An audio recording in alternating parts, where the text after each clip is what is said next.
इमरान साहब, आपसे मैं ये जानना चाहूँगी कि आज सारा दिन हम खुद ट्रांसमिशन में भी थे, बहुत सारे लोगों से हमारी बात भी हुई, अपोजिशन रहनुमाओं का हमने रद्द-ए-अमल भी देखा। कुछ लोग इसे तारीख का स्याह तरीन दिन कह रहे थे, तो कुछ लोग कह रहे थे कि ये आज़ादी का दिन है कि हम अपने फैसले बहरहाल खुद करेंगे, किसी के इमा पर नहीं होंगे।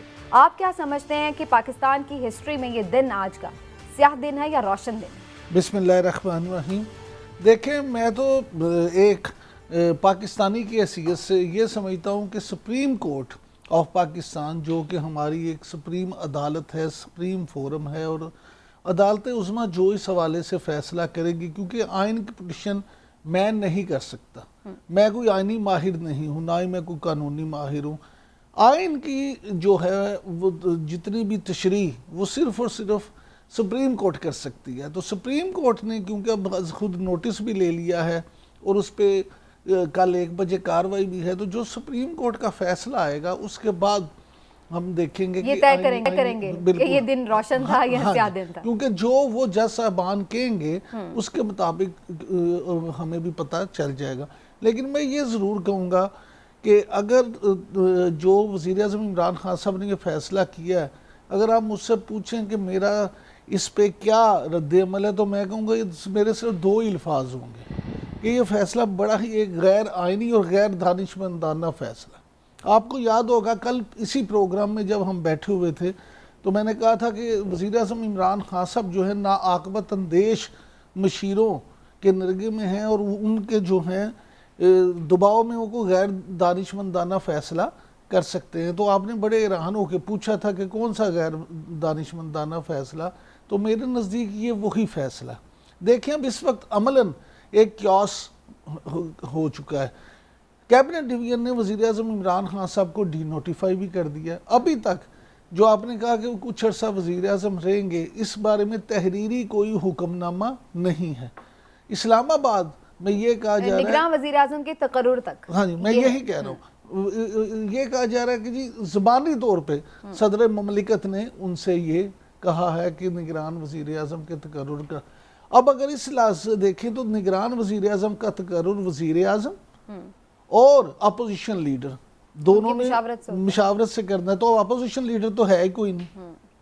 जब असम्बली तहलील होगी तो अपोजिशन लीडर कहाँ रहा? लिहाजा अब वज़ीर-ए-आज़म भी नहीं है अमलन, अगर आप देखिए, और वो भी नहीं, तो ये कैसे आपस में मुशावरत करेंगे, क्या होगा?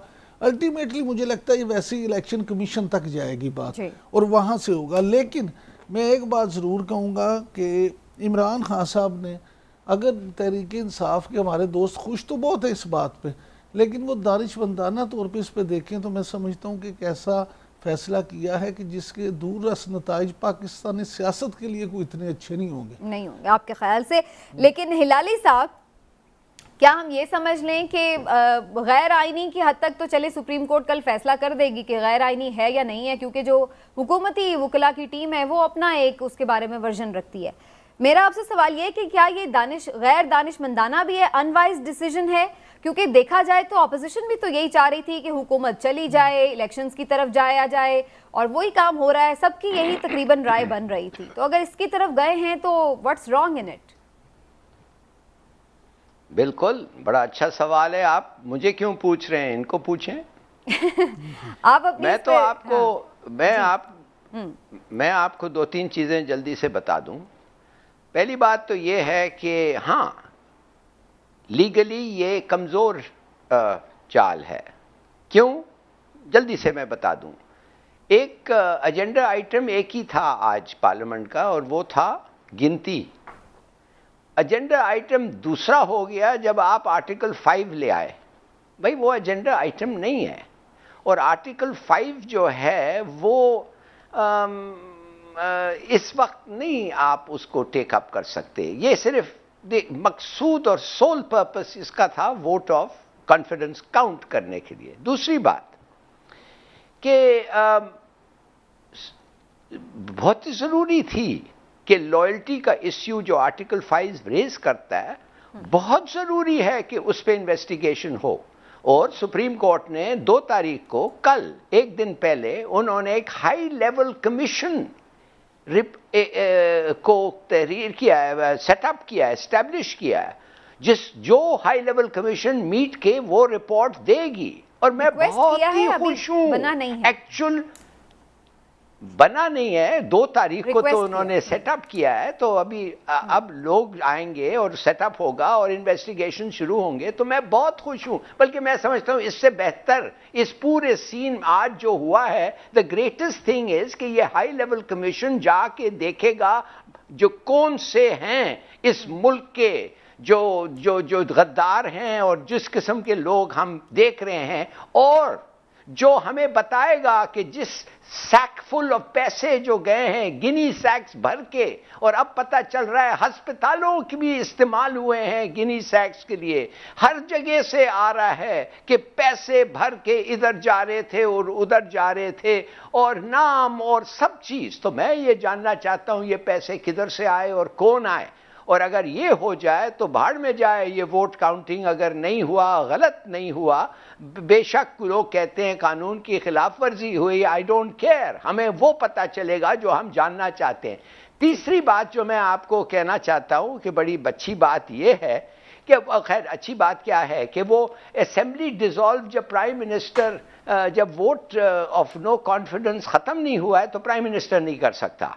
तो ये कहना कि असेंबली डिसॉल्व लीगली हुआ, ये भी थोड़ा सा एक क्वेश्चन मार्क है, मगर ये सब बातें मेरे ख्याल में कल के डिसीजन में निकल आएंगे। जी बिल्कुल, इस पे क्लैरिटी होपफुली आ जाएगी। सबसे आ जाएगी। सबसे अच्छी चीज है कि ये हमारे दुश्मन जो बाहर के मुल्कों के साथ मिले हुए हैं, इस मुल्क में रहते हैं, आम ओहदे पे हैं, हर जगह फैले हुए हैं, उनको अगर हम जान लें, पहचान लें, तो ये क्राइसिस सबसे अच्छी चीज हुई होगी पाकिस्तान में 10 साल के अंदर। लेकिन पहले भी कमीशन तो बनते हैं, कौन सा कभी कोई चीजें सामने आती हैं? उसमें पता क्या है हिलाली साहब, जो आपने कहा है ना, ये आपके नहीं पूरी कौम के दिली जज्बात हैं कि अगर हमारे यहाँ कोई गद्दार है, अगर हमारे यहाँ कोई कठपुतली है, अगर हमारे यहाँ कोई ऐसे लोग हैं। सर गुजारिश तो सुन लेना, आप फैसला ना सुनाएं।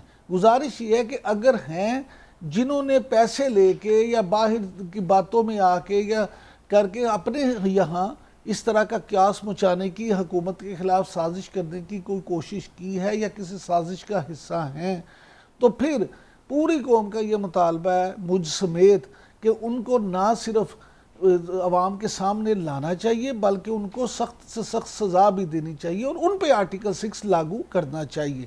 लेकिन असल चीज़ ये है कि जिस कौमी सलामती कमेटी की मीटिंग का जिक्र किया जाता है, उसके हवाले से एक बात याद रखें कि वहाँ पे कुछ चीज़ें हुई और कुछ लोगों का ख्याल है कि अगरचे इलामिये में किसी चीज़ का जिक्र नहीं है, जैसे मैंने भी कल हिलाली साहब से पूछा था कि इलामिये में तो किसी का जिक्र नहीं है, लेकिन उनके जो मीटिंग मिनट्स थे उनका जिक्र है, या हुकूमत के पास कुछ लोग कहते हैं जी ऑडियो या वीडियो कोई सबूत भी है। मैं ये चाहता हूँ या मैं ये कहता हूँ कि इस वक्त अगर इस तरह की कोई बात भी है, तो क्योंकि ये मामला सुप्रीम कोर्ट में भी अब आ गया और ये चीज़ें हैं, तो ये सारी चीज़ें आनी और चाहिए। इसके लिए अगर कोई कमीशन बनेगा तो उसमें ऑब्वियसली हुकूमत को अपना एविडेंस देना पड़ेगा। नहीं, आप मुझे कहते हैं कि जजमेंट ना करें, और आप खुद जजमेंट दे रहे हैं कि उनके खिलाफ कोई प्रूफ नहीं है। अरे ठहरे तो सही, जजमेंट क्यों दे रहे हैं आप? खुद मुझे आप कहते हैं कि आप फैसला करते हैं, तो आप ना फैसला करें, वो जब बात निकलेगी हमें पता चलेगा। मगर हिलाली साहब पहले मेरी बात सुन, एक सेकंड सुन ले। मैंने फैसला नहीं किया, मैंने तो ये कहा है कि अगर ये चीजें हैं तो उन पे गद्दारी बल्कि आर्टिकल 6 लगना चाहिए। मैं तो ये कह रहा हूँ, वो कह रहे हैं कि प्रॉब हो और एविडेंस को सामने रखा जाए, और अच्छी बात है अगर कमीशन बनता है तो इसका फैसला कर ले।